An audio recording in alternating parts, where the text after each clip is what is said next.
हाँ, सिंधिया जी जब 4 साल के थे तो मैंने उनका फोटो देखा। उस समय पे मैं करीब 11-12 साल की थी। मैं राजमाता जी के घर पर भोजन करने गई हुई थी, तो मुझे वो बहुत सुंदर बालक लगे। वो वहाँ थे नहीं, फोटो लगा हुआ था। तब से मेरे मन में उनके प्रति अपार स्नेह पैदा हुआ। उसी समय मेरे और सिंधिया जी के बीच में शायद 10 साल का ही अंतर है, लेकिन मुझे वो बिल्कुल छोटा प्यारा लाडला भतीजा यही भाव आया, और इसलिए वो पड़ोस में आ गए हैं। ये मेरे लिए बहुत खुशी की बात है। वो बहुत सभ्य, शालीन, विनम्र और बहुत ही वेल मैनर्ड व्यक्ति हैं। और जो लोग कहते हैं ना महाराजाओं वाले नखरे, सब मेरे में हूँ महाराजाओं वाला नखरा करने वाला व्यक्ति। वो कहीं से भी नहीं, वो तो बहुत सरल और सौम्य व्यक्ति। मुझे बहुत खुशी हो रही है कि मेरा भतीजा मेरे बगल में रहेगा। हमारी जोड़ी हमेशा रही।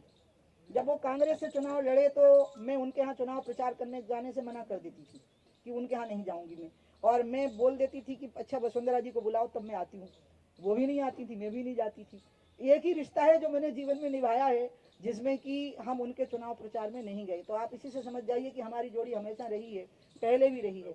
मेरा स्नेह, मेरा आशीर्वाद उनके प्रति रहा है, और वो मेरा बहुत आदर करते हैं। और मैं ये मानती हूँ कि उनका भविष्य बहुत उज्जवल है, और मैं उनको कोई संकट खड़ा करेगा तो सबसे पहले मैं सामने आऊंगा। आपने कहा उनका भविष्य जो है, खुद भी चंदा दिया और पुराने चंदे का हिसाब।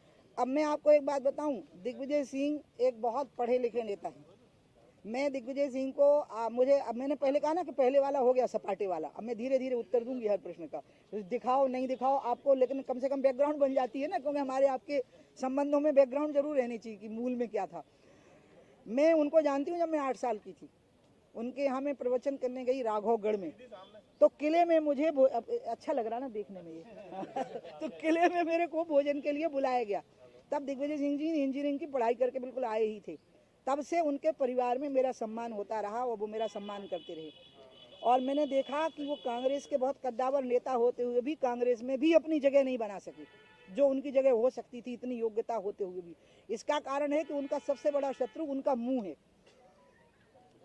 उनका खुद का मुंह, खुद की जीभ उनकी सबसे बड़ी दुश्मन है, और ये उनके कंट्रोल में नहीं है। इतना योग्य, इतना सामर्थ्यवान, और एक ऐसा व्यक्ति जो एक ऐसी सोच रखता है जिसमें कि वो सबकी भावनाओं का आदर करके चलने। मैंने कहा ना, मैंने उनके यहाँ भोजन किए हैं, और वो मेरा बहुत सम्मान करते हैं। मेरे गुरुजी का जब भी मैंने कार्यक्रम किया अपने यहाँ पे, तो दिग्विजय सिंह जी आते रहे उसमें मेरे गुरुजी के। अब दक्षिणा दे दी, लेकिन नियति का है ना, मैंने कहा ना जवान ही कंट्रोल में नहीं है, तो निकल गया मुँह से, साथ में ये भी निकल गया। तो दान भी दिया, और दान पूरा आस्था से दिया होगा, ये भी मैं आपको बताऊं, लेकिन साथ में ये भी निकल गया।